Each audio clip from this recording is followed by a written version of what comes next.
We're spending the day in old Taipei with EVGA. Hit it, honey. That was horrible. My coverage of Computex 2017 is brought to you by Be Quiet, Cable Mod, Vertigear, and EVGA. Go ahead and check out the links below for more info. So we're currently at the EVGA Sports Arena here in Taipei, and just to get us a little bit warmed up, they actually have like a nice little buffet ready for us. I think that they're trying to bribe us into really pushing their products to you guys at home, but honestly, like, what, they think they can just buy me with some vegetables, some steamed vegetables, this potato gratin. Oh my god, that's really good. EVGA for the win. Just buy their products right now. Buy more!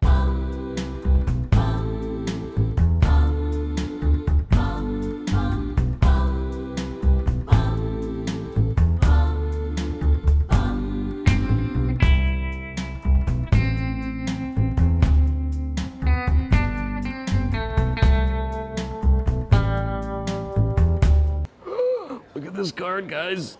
It's the GeForce GTX 1080Ti KINGPIN. So this card's an absolute monster. I mean, first off, we got a triple fan design. The aluminum heatsink is actually copper plated, so that should provide a bit better thermal conductivity, which is always nice. So EVGA is claiming that with this card, any user can actually overclock up to 2025 megahertz on the core clock, which is pretty insane. That's a guaranteed overclock.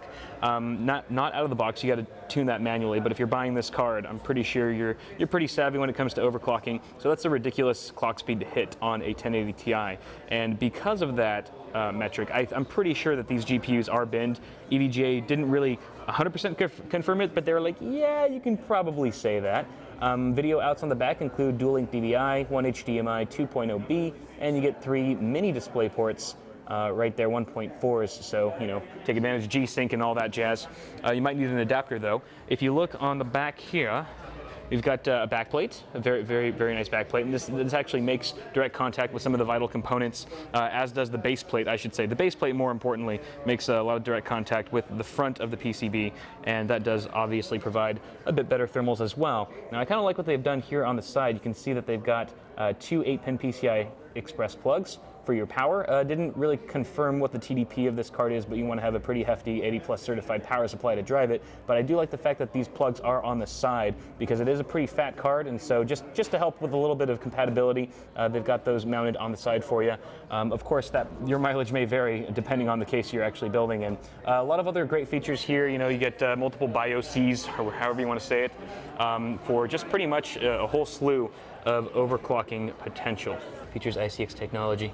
So you get things like the extended pin fins, which is really nice on the base plate, and you get the L-fin brackets, or the L-fin heatsink fins, of course, just to add a little bit more surface area for better heat dissipation and whatnot. And of course you get 9 thermal sensors plus 1 on the GPU for full at-a-glance monitoring via Precision XOC. Before I forget, one thing I forgot to mention is that if you wanted to, you could remove the air cooler here and slap on a hydro copper water block if you want to do some water cooling, get some better thermals, and still maintain a single slot design. That's the way that EVGA has designed this card, so ultimate compatibility. If you want to even get better thermals inside of a small form factor case, you can easily do so. KINGPIN, baby, KINGPIN. Check out these laptops, guys. We've got the SC15 and the bigger one, SC17, 15 and 17-inch screens, respectively. The screens on these puppies are pretty insane. First off, they're matte finish, which I really like. Jay was kind of complaining. He's like, it looks shimmery. It looks too shimmery when you're looking at text. And I do notice that, but for the most part, if you're gaming, this is going to be pretty sweet. 1920 by 1080 screen on both models, 120 hertz, G-Sync supported, which is going to give you a really smooth experience. Why don't we look at the screen that's actually doing something? You're going to get a really nice gaming experience with either of these. GTX 1060 in the SC15, GTX 1080 in the 17. And as far as CPU goes, we've got a mobile Skylake chip, Core i7, that's a 7700 HQ in both of these bad boys, I believe. So it's going to be really nice with hyper-threading. If you wanted to do some streaming even, you could probably get away with that. Nice little quad core in there. LED illuminated keyboard. This is actually a first for EVGA as far as these laptops are concerned. I think there's 4 different zones that you can sort of individually program within the software, which is always nice to see. Did I mention there's a button on the SC17 that actually allows for one-click overclocking? So you press that, and boom, your CPU and GPU get automatically overclocked, and hopefully the thermals are pretty decent even then. But if you want to just get a really instant boost without much effort, you can do that on the SC17. Pretty sweet. DG7 cases. Hell yeah, they've got a pretty much full top to bottom lineup here. So depending on your budget, your price point that you're trying to aim for, there's pretty much something for everyone here. So this is the DG7 III, and you can see it's got more of a simple design here. You don't get like the tempered glass, but you still get a really nice big window showing off the pretty parts inside of your components, inside of your PC, sorry, inside of the case. Look at these little thumb screws here. Such nice little attention to detail, the EVGA branding. If you go down the line here, you'll see that this one actually has tempered glass on the front and the side. So we've moved up to the DG7 V. So again, full top to bottom line up here. And then we've got the DG7 VI. I really do like the minimalistic design. I think it is just super clean. This is sort of the direction that a lot of the cases are going these days, and I like it. I don't know if you guys can tell from the video, but these are all going to be full ATX supported cases. So perhaps for your next X299 system, you can go for one of these. Ventilation at the top. Looks good. So it looks like there are two 140mm fans at the front here. So I would assume that you can do a 280mm liquid AIO radiator at the front as well. The top, I do see some flexible mounting strips, I believe also for 280mm AIOs. Don't quote me on that, but it definitely looks like you can have your choice of radiator support at the top or the front of any of the cases in the DG7 line. Look at this power supply. 750 G3S. I don't care about that. Look at this. Look, it's SFX. This is the SFXL unit. Look at this, fully modular, yes. Black cables, I would assume, that are going to be more or less like this, aesthetically. Beautiful. I'm glad that we have more small form factor SFX options now for power supplies, not just, you know, Corsair and Silverstone like we've had for a while now, but it's nice to see EVGA expanding this because they do make really good power supplies, IMO. And look at this, 750 watts in this little brick. Hand for scale. Even though you guys don't really know how small my hands are, they're pretty small, so this power supply must be small, too. They're also going to have a 650 watt, I believe, so that's pretty exciting. We've also got some other units here. This is just some other things that they're showing off. 850 watt. These are more standard ATX form factor, so maybe for a full ATX build, like this, like something like that you want to use with an X299 motherboard from Intel. Hey, what do you know? EVGA X299 Dark. This is their flagship board, I believe, for the new chipset, the new PCH from Intel, X299. It's going to support Skylake X and Kaby Lake X processors. Very exciting stuff. You might notice right off the bat, only 4 DIMM slots, but why? When this PCH supports quad-channel memory with 2 sticks per 2 DIMMs per channel. This is mainly so that you can get higher overclocks because it's a simpler trace layout when you only have half the number of DIMM slots on the board, and there's just a little bit less crosstalk interference and things like that. So EVGA was actually saying you could probably overclock something like a Skylake X processor 200 or 300 megahertz more by having fewer traces on the board when it comes to your memory. So I'm cool with that, especially if you're looking to overclock as much as possible. And then we've also got this Mdot 2 cooler on the lower region here, which is very interesting. You got sort of a blower style, very flat blower style fan, and there's I believe an Mdot 2 slot right here, and one, not right here, but actually vertically, I think. Don't quote me on that either. I believe it's one here and one here. But anyway, it sort of creates a path of airflow. The fan spins, intakes air, and actually travels through the cooler and exhausts it out the back, right there.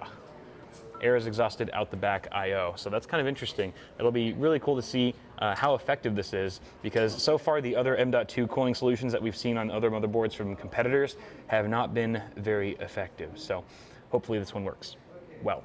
Now this is actually a modified eATX form factor board, specially designed by EVGA. You'll notice that there are some pieces of the PCB that are indented, like for the 24-pin ATX here, which I think is a really smart design. It sort of cleans up the cable management, makes it easier to hide that massive cable, and also better clearance as well. And then you've also got another indentation here for your USB 3.0 header, 20-pin header, which I think is also very genius.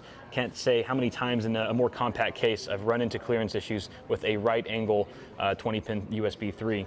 And then we've also got another one here at the bottom for your 8-pin.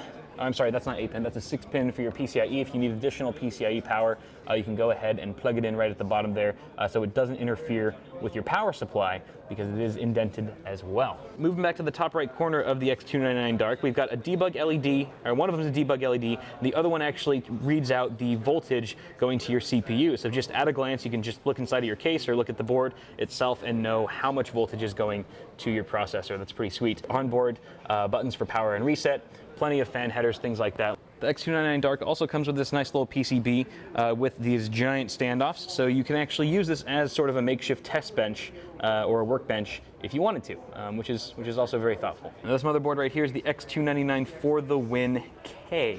And this is definitely the most unique looking board I've ever seen from EVGA. It's actually the first of its kind with RGB LEDs. EVGA in the past has been known to not really mess around with RGB on their motherboards in particular, but here we go, they've actually caved. And this could be a good or bad thing. I think it's definitely not a bad thing, especially if you can disable the LEDs, which I believe you can through the software, but very programmable. You've got a few different zones here, one where your audio shield is, your audio layout, chipset of course, VRM heatsink, and the rear I/O. So it'll be interesting to see if you can actually program them individually. I would believe so, but don't quote me on that either. Just a really nice little board here. You do get quad channel memory with 8 DIMM slots, so for those of you who maybe favor the additional memory capacity over the utmost overclock, you might want to go for this board. Now on the For the Win K, you do get 2 M.2 slots, just like you did on the X299 Dark. However, there is no M.2 cooler, so that is one thing that's missing out. But you still get, just like the Dark, you get 4 PCIe Gen 3 slots, so definitely plenty of room for expansion cards. And finally, the last X299 motherboard that EVGA has on display for today is their Micro, X299 Micro, because it's a Micro ATX board, duh. And it looks like you've also got some RGB elements, same as we saw on the For the Win K, just except for it's only on the VRM and the rear I/O, but still looks really cool. I should also mention that this sort of, I don't know, interesting honeycomb design is also very much matchy-matchy with their new graphics cards, like the SE2 and the For the Win 3 GTX 1080Ti, which you guys are already familiar with because I did a review on that one. But yeah, I think it would be really cool to see all of these hardware pieces fitting together and really coming together from a cosmetic standpoint, because it does match pretty nice. And yes! 5th pentakill of the day. What can I say? I'm a natural. But I want to say a huge thank you to EVGA for inviting me over here to their awesome gaming arena and just checking out their cool new hardware that they have in store. Guys, go ahead and check them out in the link in the description below. They are one of my awesome Computech sponsors here for 2017, along with Vertigear, Cable Mod, and Be Quiet. Thank you all so much for allowing me to be here, and thank you guys for watching. Have a good one. I'll see you in the next video for Computech 2017. Bye.